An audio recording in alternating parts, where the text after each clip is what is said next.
After being reborn, I deliberately became everything Julian hates most. He likes girls with long hair, likes gentle, demure women. So I chopped off the waist-length black hair, went surfing and skiing with friends, and stayed up all night playing. In my previous life, after I married him, I discovered that he'd always loved his foster sister Hazel. His mother forced them apart at the threat of death, so he had no choice but to marry me. Only because I looked somewhat like Hazel. After marriage he remained cold toward me, entangled with Hazel without end. I cried, I made a scene, and in the end, on my way to find him to get a divorce, I had an accident and died in bitter hatred. Reborn into another life, a friend asked me puzzled, "Are you doing all this to get Julian's attention?" No, I wanted to get away from him. My best friend was having a birthday. She invited me to the party. I stepped into the private room at the liveliest moment. No one paid any attention to me. That changed only when I walked over to my friend. "Oh, Anna, you cut your hair?" My friend Talia had a loud voice. When she shouted, everyone looked over. The atmosphere fell silent. Their gazes fixed on my ear-length bob, showing subtle expressions. I pretended not to notice. I smiled. "Yeah, I just got it cut. The stylist said this look suits me, do you like it?" "Beautiful. Very beautiful." Sparse voices of agreement. Those who praised me complimented me while unconsciously glancing in one direction. "I don't think it's very beautiful." The blunt disparagement rang especially clear amid the flattery. In that direction, Hazel hastily covered her mouth as if she'd said the wrong thing. Her expression was annoyed. "Sorry, Anna, I accidentally said what I was thinking. You know me, I'm always blunt. You won't be mad at me, will you?" I hadn't said anything yet. Julian stood up and repeated it to me. Honestly, it's not flattering at all. The mood immediately turned awkward. I shrugged indifferently and smiled. "It's okay, I like it myself." Julian pulled me outside. In the corridor outside the private room, we stood facing each other. The man's features were somewhat obscured by the hallway light, but I could feel his suppressed anger in his words. "Anna, who told you to suddenly cut your hair? Didn't I say I liked you with long hair? As your boyfriend, you." "Julian." He didn't finish, I cut him off. "Let's break up." The air stilled for a moment. He frowned, about to say something. Suddenly voices rose from the private room, Hazel and Talia arguing. Julian's frown deepened. He snorted softly, "Left to suit yourself," and hurried back to the room. I watched his retreating back and let out a quiet sigh. I met Julian in high school. In our first year I broke my leg dancing and had to walk with a crutch. Because of that, I was often picked on. They called me Little Cripple behind my back. They would deliberately trip me when I walked. Once they snatched my homework, and when I started crying helplessly because I couldn't keep up, I ran into Julian. People sometimes find themselves moved by someone at certain moments. Julian not only helped me then, he protected me through all 3 years of high school. Even after my leg had long since healed, following him felt like a habit. Everyone knew I liked him. He casually said, "I like girls with long hair," so I grew my hair down to my waist. He said, "Girls should be gentle and demure," so I quit the street dance club, stopped skiing in the mountains, and no longer surfed at the beach. I gave up my friendships, gave up my hobbies, and reshaped myself into something unrecognizable according to what he liked. At last my efforts were not in vain, he made our relationship official and even introduced me to his family. They had adopted a girl named Hazel. When I met Hazel, she affectionately looped her arm through Julian's. "Anna is really pretty, bro, you're going to be one lucky guy." Hee, Hazel and Anna even look a bit alike. A casual remark, faintly laced with hostility, I didn't take to heart. Nor did I notice the brief stiffening in Julian. In my previous life, Julian and I married without trouble. It was just that after the wedding, he remained distant toward me. Only when Hazel sent me their intimate video did I learn the truth. In the video, they did things only spouses would do, without any scruples. Hazel's taunting words were like a knife, bloody and stabbing into my chest. If not for my adoptive mother's interference, the title of Mrs. Julian should have been mine. Do you think marrying him means you've won? Not necessarily, he doesn't love you at all, you're merely a substitute for me. Shocked, I spat a mouthful of blood and fury. I took out my documents and went to find Julian to get a divorce. But on the way there I had a car accident and died a bitter, vengeful death. I never expected that when I opened my eyes again, I had been reborn. Reborn at the moment we had just been admitted to university. This time, I set out to become everything Julian hated. That unrecognizable substitute. I refused to play the part anymore. When I returned to the private room, Hazel was crying in Julian's arms. Julian's face was cold and severe as he said to Talia in a low voice, "Talia, apologize to my sister." Talia craned her neck. "Why should I apologize to that conniving little T? It was your sister who first spoke ill of Anna, and I only told her off. If anyone has to apologize, fine, but she should apologize to Anna first." Hazel's eyes were red, and she spoke in a wounded, pleading tone. "But I was only telling the truth, wasn't I? Is that wrong?" When she looked up, her eyes were brimming with tears. She seemed to be suffering some enormous grievance. Talia wasn't having any of it. "Well, when I called you a conniving little T and said you had a filthy tongue, that was me telling the truth too, so I'm not wrong either." "Talia. That's enough." Julian snapped sharply. His towering figure stepped forward, creating an oppressive presence. Talia didn't flinch an inch. At that moment, they all saw me. A gleam flashed in Hazel's eyes. "Anna, you finally showed up." From what others had said just now, I already knew why Hazel and Talia had fought. After Julian and I left the private room, Hazel had murmured behind our backs that I was stingy and mean. It was because once Julian and I went on a trip to the Maldives and Hazel wanted to come along. I politely made it clear I wanted a trip alone with Julian. But Hazel seemed not to understand, she followed us anyway. On the first day, Hazel was afraid of getting sunburned and didn't want to go out, so Julian stayed with her at the hotel and played games all day. On the second day I finally persuaded her to go out. But she complained of stomachaches and nausea, so Julian just booked the earliest flight back. The trip we'd been planning and looking forward to for so long fell through like that. I was upset and couldn't help losing my temper with Hazel. Hazel cried as she tried to explain to me. "I'm sorry, Anna, I just wanted to get close to you, my future sister-in-law. I didn't mean to." Julian came over to persuade me too, but it was obvious he was siding with Hazel. Hazel meant well. Besides, Hazel is my family. If the two of us get married, she would be your sister too. What's the harm in you showing her some deference? Family, sister. Those two words made me choose to endure once again. Because at that time I truly loved Julian and wanted to become real family with him. I was willing to give up myself and change for him. I was willing to give up my dignity and swallow my pride for him. Yet, to my surprise, Hazel still wasn't satisfied with my concessions. She would talk about people behind their backs. Maybe I'm being overly sensitive, but I think Anna's being petty for blowing up over something like this. She comes off as pretty mean. It so happened that Talia overheard those words. Talia was furious and ended up arguing with Hazel. Now, seeing me come in, Hazel showed not a shred of shame for being caught gossiping. Instead, she wore a face of brazen confidence. "Anna, I was just saying it casually, you're not going to take it seriously, right? Can you control your friend? She's making such a fuss. Isn't she just trying to drive a wedge between us?" She looked at Talia with a satisfied air. She was certain I would, as before, choose to yield to please Julian. To smooth things over for Julian. Even to turn on the friend who had always defended me and stood up for me. But she was destined to be disappointed.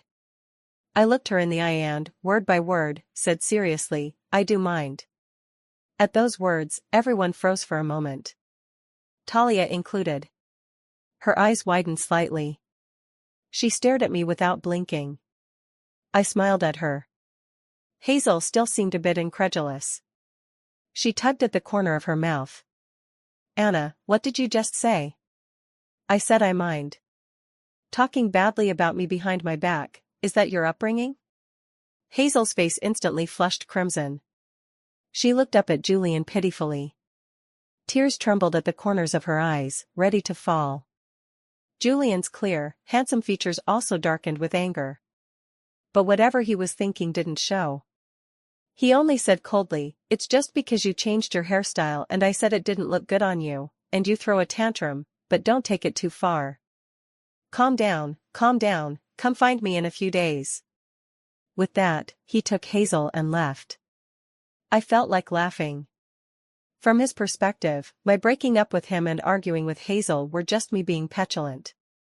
He never thought I was serious.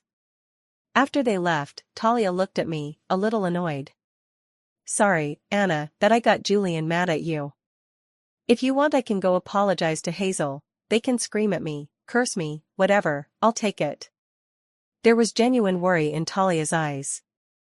She knew how much Julian meant to me. I could do anything for him. But that was before. I took her hand. "Don't. Julian and I have already broken up." Talia widened her eyes. "Ah? Really?" "Yes, really." I suddenly hugged Talia gently. My chin rested on her soft shoulder, and I felt like crying. Talia and I have known each other since we were children. When she was little she lost all her hair from medication for her illness and was often ridiculed at school. I was the kind of carefree person who would beat up anyone who dared to laugh at her. Talia relied on me a lot. And we shared the same interests. We both liked sports like skiing and surfing. Gradually, we became very good friends. But when I met Julian, everything changed. I grew my hair long and became gentle and demure. I stopped surfing, stopped skiing, stopped dancing. My friends left me one by one because of the changes in me. Only Talia stayed. Friendship needs no words. "Talia, thank you for not giving up on me." Talia, on the other hand, looked a little embarrassed. She mockingly patted my shoulder. "It's just a breakup, don't worry, there are plenty of good men in the world, I'll find you an even better one." I didn't take Talia's words to heart. The first thing I did when I got back to school was quit the art club and join the street dance club. When I handed the paper withdrawal form to the teacher in charge, the other members were standing nearby. Hazel was among them. One member asked, "Why is Anna quitting the club? Doesn't she know it deducts credits to withdraw?" Someone else answered, "Why else?" She tried so hard to imitate Hazel and ended up being crushed by her instead, her mindset just collapsed. That person was Hazel's roommate, and naturally spoke up for her. Hazel wore a look of triumph, though not an outright one. I knew she didn't want me to quit the group. This was her comfort zone. The place where she could reliably outshine me. Hazel had been drawing since elementary school and was quite skilled. I, on the other hand, was a dilettante. When I was with Julian, he said that a girl who could draw would seem refined and graceful. So I gave up my other hobbies and focused on learning to draw. But I had, after all, studied it for a shorter time. Compared with Hazel, who had been practicing for years, I naturally couldn't match her in every way. The university club was a very pragmatic place. Especially since many activities were tied to credits. As one of the club's top talents, Hazel could effortlessly organize much of what needed doing. She once asked me to fetch some drawing paper, and ended up accidentally splashing paint all over me. A photo of me, a mess from head to toe, was posted on the school's forum and became everyone's joke. Now that I'm leaving the art club, of course she doesn't want me to. She can't help asking, "You're quitting the art club, does my brother know?" "None of his damn business," I answered. Hazel hadn't expected me to be so rude. I didn't give her a chance to retort either.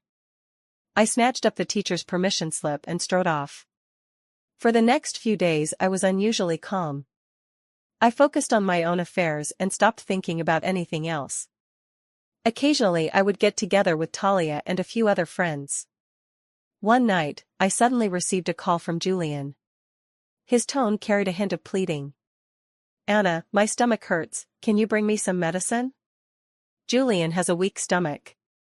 He often has stomach aches and forgets to take his medicine, and he always calls me to bring it. I replied coldly, "Julian, have you forgotten that we already broke up?" Julian was silent for a moment. He sounded resigned. "Enough already, I'm giving you a way out here, please stop holding on to it, okay?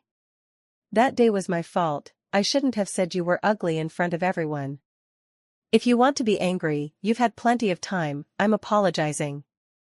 That lofty, condescending tone made it sound as if him apologizing to me was some rare favor. I wasn't angry. Perhaps when you've been disappointed in someone to the extreme, nothing they say or do can move you anymore. "Julian, I'm breaking up with you. I'm serious." After I said it, I didn't wait for his reaction and hung up. I sat alone for a while in silence. Then I let out a soft breath. Maybe it was my serious tone that finally made Julian realize we were over. He didn't contact me again. Talia, on the other hand, mysteriously asked me out, saying she had a surprise for me. She even insisted I put on makeup and wear a pretty dress. I picked out a Ralph Lauren dress. When I arrived, I saw Talia waving at me cheerfully. There was another person standing beside her. "Senior Matthew." I hurried over and greeted him. I glanced at Talia, trying to ask with my eyes what was going on and why Senior Matthew would be here. Senior Matthew is a senior in our department and a prominent figure at our school. Not only is he handsome and high-achieving, but he also comes from a good family. He has amassed countless admirers on campus. Only, I'd heard he was rather aloof and not very sociable. I had no idea why he would be here with Talia. "Is that your boyfriend?" I pulled Talia aside and asked her quietly. Talia looked serious. "No, that's your boyfriend." "Me?" Seeing my blank face, Talia finally grinned and explained the situation. "Didn't I say last time I was going to find you a better man? So I posted something, set up a matchmaking call-out, attached your photo, asked interested parties to contact me, and then Senior Matthew reached out. As for why I have Senior Matthew's contact, at the last academic seminar for our class I had some questions for him, so I added him." "Ah, that's not the point. The point is today is your blind date, behave yourself, I'm counting on you." "Me, Talia, you unreliable scheming mutt." No matter how I glared, Talia pretended not to see.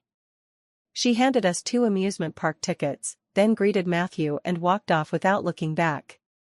I was so awkward my toes felt like they could build 2 castles. Matthew seemed to notice. He handed me a bottle of water and chuckled softly, "Don't be so nervous. Just think of this as hanging out with a regular friend. Have you been here before?" His manner was natural. Like him, easygoing, gentle. I gradually relaxed. I figured Matthew might have something to talk to me about. That's why he took the opportunity to ask Talia to invite me out. Otherwise, given his popularity and family background, what kind of girlfriend couldn't he find? Why would he need to come here to be set up with me? Thinking that, I relaxed even more. I picked whatever rides I liked and waited for Senior Matthew to speak. Senior Matthew was very composed. And considerate too. I preferred the thrilling rides, but wearing a skirt made some of them inconvenient. So he took off his jacket and draped it over my legs. That made me think of the time I came to the amusement park with Julian. Whenever I wanted to try those rides, he'd frown and scold me. "They're dangerous.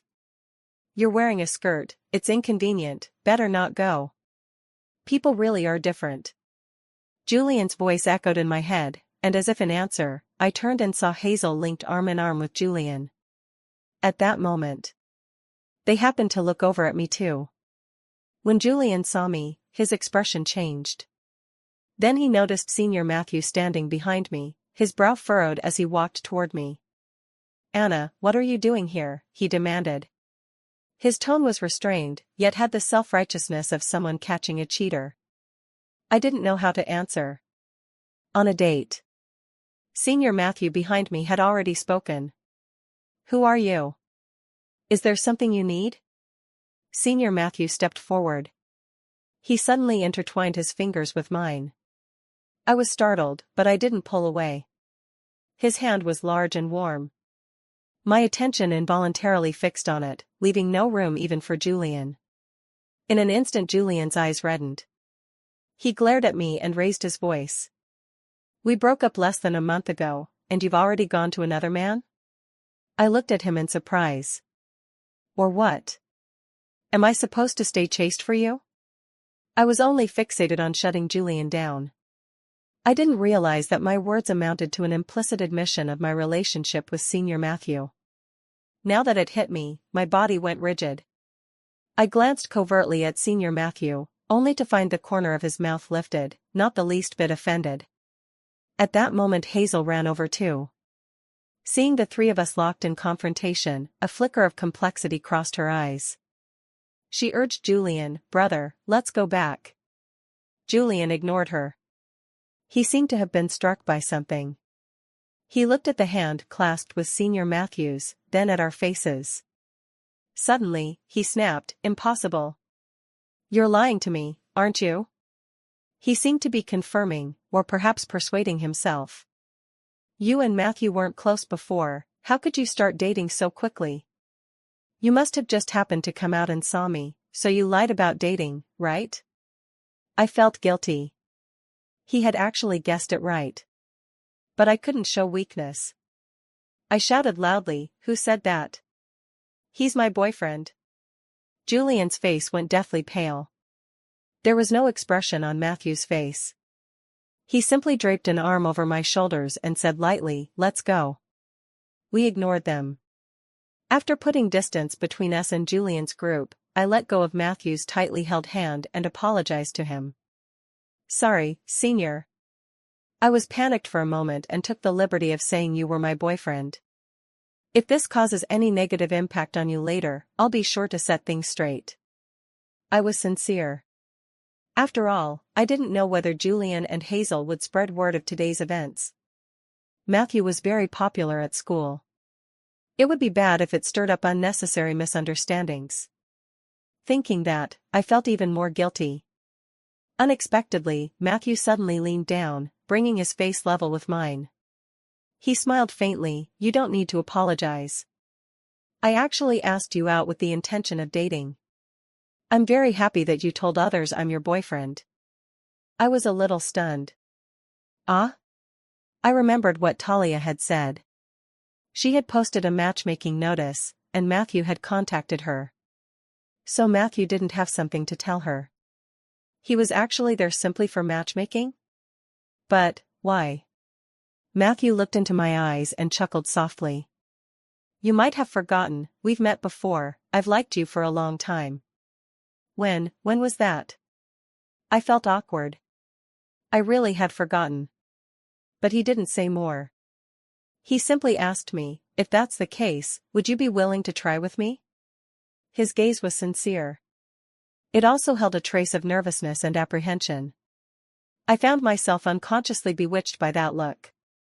But I still refused him. Not for any other reason. In my previous life Julian had hurt me so deeply. I couldn't readily open myself to intimacy again. Senior Matthew wasn't angry at being turned down. He only smiled gently. "It's okay." Julian was distracted. Since leaving the amusement park he had slipped into a very strange state. Anger, pain, panic, denial, regret. He didn't even hear Hazel when she spoke to him. His head was full of Anna. To be honest, he didn't like Anna at first. Initially he approached her simply to find a suitable, well-matched girlfriend who would be devoted to him. What he truly liked was Hazel. But fate made it clear they were not meant to be. Though not related by blood, a brother and sister were still brother and sister. His parents would never agree. Anna, on the other hand, was beautiful and came from a good family. And she did not hide her admiration for him. It was too fervent, too dazzling. That was not like Hazel. Hazel had always been gentle and quiet. He only mentioned it to Anna in passing, and she actually was willing to change for him, growing her hair out, giving up her former hobbies, distancing herself from her old friends. She loved him desperately. He enjoyed being adored. But one day, things suddenly changed. She abruptly cut her hair short. And she broke up with him. Julian thought she was sulking. After she cut her hair, Hazel told everyone to their faces that it didn't suit her. To defend Hazel, Julian also said it looked bad on her. But it was actually very beautiful. It was striking. Still, the words were out, and that was that. He thought Anna wouldn't care. This had happened many times before and she never minded. Maybe today she couldn't save face. She actually made a scene and demanded a breakup. To be honest, Julian's heart tightened for a moment. But he quickly thought, impossible. Anna loved him so much. It must be a calculated play of pulling back to make him chase. Julian didn't take it to heart. She would surely regret it. The party broke up on a sour note. Julian didn't reach out to Anna. He waited for her to beg to get back together. There was no contact on the first day. No contact on the second. A whole week went by with nothing. Julian grew anxious. While drinking with friends, they teased him, "Where's your girlfriend? Don't tell us you've actually broken up?" Julian called Anna first for the first time. Fine, give her a way out. He told Anna his stomach hurt and asked her to bring medicine. He had a stomach problem. In the past he'd deliberately forgotten his pills so Anna would come over with them. The envious looks from his brothers fed his vanity. Anna's gentle admonitions and reproaches softened him. Especially when he saw Anna saddened and aching, worrying about him, the sight stirred a faint sweetness in his chest. This time when he called, he expected her to worry for him like before. But all he heard in her voice was indifference. "Julian, I broke up with you. I'm serious." Julian was at a loss for a moment. After the bewilderment came a surge of anger. This time the one sulking was him. Fine, so it's a breakup? We'll see who regrets it. He told himself. Anna loved him so much, how could she be willing to split from him? And what of it if they split? Hazel was always jealous anyway, and the one he actually liked was Hazel. That said, he still found himself secretly checking Anna's posts every day, looking at her social accounts, even trying to learn about her life from her friends. He told himself he wasn't curious about her, he just wanted to see what she looked like, hurt and lost, after a breakup. That day, he happened to hear that Talia had bought 2 tickets to the amusement park. Was Anna going with Talia? A thought suddenly rose in him. Go see her. Stage a chance encounter. Maybe apologize while he was at it. He bought a ticket for the same day, too. He'd planned to go alone. But Hazel found out he'd bought a ticket. She was delighted. Brother, are you taking me to the park? Watching her beseeching, coquettish face, he still didn't voice a refusal. He merely nodded assent, and afterward felt a little regretful. But something he regretted even more happened. When he saw another man already standing beside Anna, it was as if a blaze had consumed his reason, pride, and reserve. Without thinking he rushed over to confront her, to accuse her, to doubt her. Yet there wasn't a trace of longing for him in Anna's eyes. Nor any hint of sorrow or pain. There wasn't even anger. Only calmness, only disdain. Julian was truly panicking. He really felt the ache in his heart. Even after she and Matthew walked away, he kept thinking. Was it really over just like that? Could he really let go so calmly? No. Absolutely not. I don't know what Julian was thinking. Because I was about to attend the banquet. When they parted that day, Matthew said his mother's birthday was coming up and she was throwing a birthday party, and he invited me to attend. I'll invite other classmates from school too, so don't feel any pressure, even treat me as just an ordinary friend. I thought for a moment and agreed. As expected, many people came to the banquet. The Meng family is wealthy and influential, a lot of people were eager to flatter them. I even saw Julian's family. His mother, Victoria, saw me too. She walked toward me, followed by Julian and Hazel. "Anna, why haven't you been coming by lately? I was just thinking about you a few days ago." Victoria is a very strict person, but she's kind to me. In my previous life she liked me a lot, otherwise she wouldn't have agreed to let me be with Julian. After I became official with Julian, I often visited their home.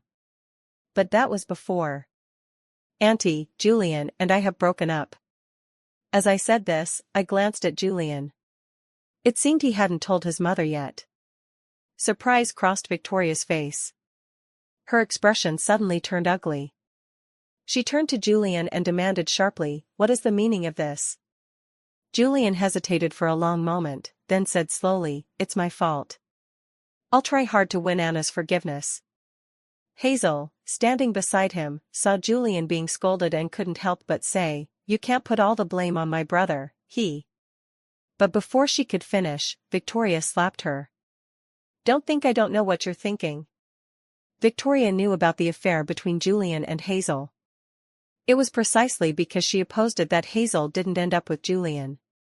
Victoria turned and took my hand, speaking gently, "Anna, Julian made you angry, I'll go and tell him off. Give him another chance, will you? I really do want you to be my daughter-in-law." When she finished speaking, an expectant look appeared in Julian's eyes. Hazel, however, glared at me with resentment. I was just about to refuse when a voice came from beside me. "Anna, what are you doing here? I've been looking for you everywhere." I turned around. It was Matthew. He was wearing a black suit today, looking elegant and handsome. He came up to me and politely greeted Victoria and the others. Then, somewhat affectionately, he reached out his hand to me. "Might I have the honor of asking you to dance?" I glanced at the slightly embarrassed Victoria and the others. I placed my hand in his palm. After excusing myself to Victoria, I let Matthew lead me away. Once we were out of sight, I whispered to Matthew, "Thanks for getting me out of that." Senior Matthew let out a soft laugh. Getting you out of that was real, and I truly did want to dance with you." In the end I danced with him. A graceful waltz, brisk in tempo, the melody lingering in the air. When it was nearly over, he leaned close to my ear and said, "Anna, don't give Julian any more chances. You're so good, he doesn't deserve you." Warmth surged in my chest. Tears were almost falling. In my previous life, I kept reflecting on whether I hadn't done enough. That was why Julian repeatedly betrayed my feelings. After being reborn, I was no longer confused. It wasn't that I was at fault, but that Julian didn't know how to cherish. Yet thinking of the hurts I suffered in my past life still left a lingering ache in my heart. Now Matthew's approval felt like a breeze, soothing the resentment in my heart. If you don't appreciate me, there will always be someone who does. After the party, my relationship with Matthew grew a little closer. His pursuit of me was hardly concealed. I also slowly began to try dating him. Only this time, unlike when I was with Julian, I didn't pour all my feelings into him. I wouldn't endure wrongs for him, nor allow myself to be hurt. I think that's what a normal relationship should be like. Not one person blindly changing to please the other, but two people sharing their love. Appreciating each other and growing together. Julian, for reasons I couldn't understand, suddenly started behaving unusually attentive toward me. He brought me flowers, he brought me breakfast. I refused all of it. I had told him countless times that I would never get back together with him. But he just seemed unwilling to believe it. "You've done so much for me, how could you not love me? Are you angry with me, aren't you?" I had no words for his stubbornness. But that wasn't the end. One day a post suddenly appeared on the school's forum. The front of the post was my photo. Stamped across it was the word, "slut." The post was clearly aimed at me. It said I was stringing Julian along while seducing Matthew. It even listed various pieces of evidence. There were photos of Julian delivering things to me. There were also photos of me with Matthew. It would have been nothing more than a romantic squabble under normal circumstances. But Matthew was so popular at school. Coupled with the prodding of those with agendas, it wasn't long before someone came to cause me trouble. That day I went to the dance-changing room. When I opened the locker, a dead mouse fell out. Talia was startled too. She asked me what to do. I said in a low voice, "Call the police." The police found the culprit quickly. It was a little girl with her hair in a bun. When she was brought before me, surprise and fear were still written on her face. I guess she hadn't expected me to call the police right away. She had only meant to disgust me. But she didn't think she was in the wrong. "You're the one who's loose, I was just trying to teach you a lesson. You're not only promiscuous, you're petty." Talia was so angry she wanted to hit her. I hurriedly held Talia back. I stared at the girl intently. The girl, made uneasy by my gaze, said, What do you want?" I didn't answer her, I turned to the police instead. Her behavior counts as intimidation, doesn't it? I won't accept mediation. If it means a sentence, then sentence her. The girl's face went white in an instant. As she was tremblingly led away by the officer, a mist of tears rose in her eyes. Of course I was trying to scare her. Intimidation can indeed lead to a sentence, but only in serious cases. At worst for her this would be an apology and a fine. People must pay for their actions. Talia watched nearby, enjoying the spectacle. "Consider this a warning to others," she said. "Now that this has happened, let's see who else dares cause trouble." I glanced at her. "The real instigator is the one who posted it." "Talia, okay, I'll have someone look into it." I shook my head. "No need, you can guess who it is, it's bound to be one of those two." I went to see Julian first. His stomach problems had flared up and he'd been in the hospital for a few days. When he saw me walk in, a flicker of surprise crossed his face. "Anna, did you come specially to see me?" I couldn't be bothered with small talk, so I pulled the post out and set it in front of him. "Did you do this?" Julian looked closely, and anger and a sense of grievance gradually appeared on his face. "How could you think it was me?" He really didn't know. He had been hospitalized a few days ago for a stomach ailment, and because he felt unwell he paid little attention to such news. He only heard about it today.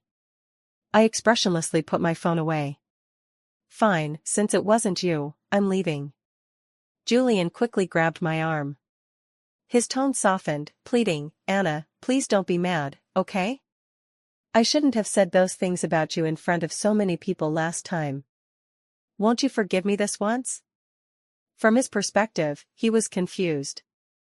Everything had been fine before, yet we were breaking up over something as trivial as a change in hairstyle.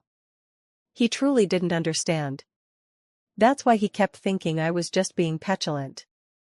I watched him quietly. "Do you really want to be with me, or do you want me to keep being Hazel's stand-in?" He seemed struck by lightning. His voice was dry as he said, "Why, you knew." I ignored him and turned to leave. But I didn't expect Julian to chase after me so quickly. He was barefoot, his expression tense and a little disheveled. He grabbed my arm anxiously. "Anna, I admit I had those feelings before, but I don't like Hazel anymore. I'm sure, the one I like is you." I gave him a cold look. "If you really like me, then please stop harassing me." After leaving the hospital, I went to see Hazel again. Only this time I didn't go alone, I brought the police and a lawyer. Hazel denied it at first. But when the police laid the evidence in front of her, she opened her mouth. After a long while she said in a small voice, "I just exaggerated the facts a bit. I haven't done you any real harm, was it necessary to call the police?" I sneered. "You don't really think spreading lurid rumors comes without a price, do you?" Hazel's eyes brimmed with tears as she screamed at me. "It's all your fault. Gee, you only ever had feelings for me. You stole him away from me. You both were just playing at love. You have no idea how important my brother is to me. You don't deserve him, he will always be mine. Hazel was taken away by the police.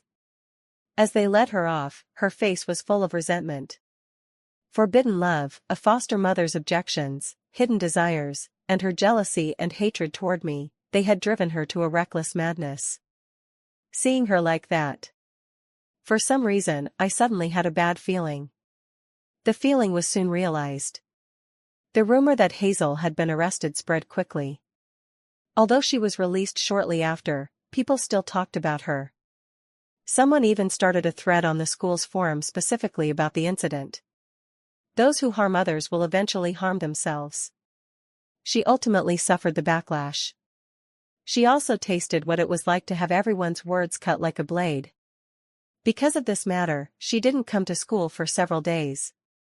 But when she reappeared, she was driving a car. I had just finished class that day and was on my way to meet Matthew. The engine roared as it revved. Amid everyone's screams, the car came charging toward me. "Watch out." Matthew reacted fast, he yanked me aside. The car brushed the hem of my skirt as it sped past. Hazel slammed on the brakes and glanced back at me. That look was full of hatred and madness. She had lost her mind. She swung the wheel around. She drove toward me again. People scattered. The scene was chaos. Matthew grabbed me once more to dodge, but blood spread. Hazel struck someone else. It was Julian. Julian lay on the ground, covered in blood. Hazel ran out of the car sobbing. "Brother! Brother!" No one saw exactly how Julian had come to be there. But everyone knew he had done it to stop Hazel. The ambulance arrived quickly. The police came quickly too. The two of them were taken away separately. I was still in shock. Matthew gave me a gentle hug and patted my back. "It's all right now." 6 months later, the dust settled. Hazel was sentenced to life imprisonment. Julian hadn't died. He was missing a leg forever. He had also been suspended from school. Matthew was about to graduate from school and formally enter society. At the graduation party, the street dance crew had a number, and I was going on stage. While doing makeup backstage, a junior said someone was looking for me. I stepped out and saw Julian. He sat in a wheelchair, quietly watching this side, his gaze deep and marked by world weariness. I couldn't tell what he was thinking. When I walked over, he gave me a small smile. "You've lived well in this life, Anna." He survived a life-and-death ordeal and was reborn. I turned and walked back. I didn't say another word. No matter what happened in a past life. In this life, I don't want any more entanglement with him.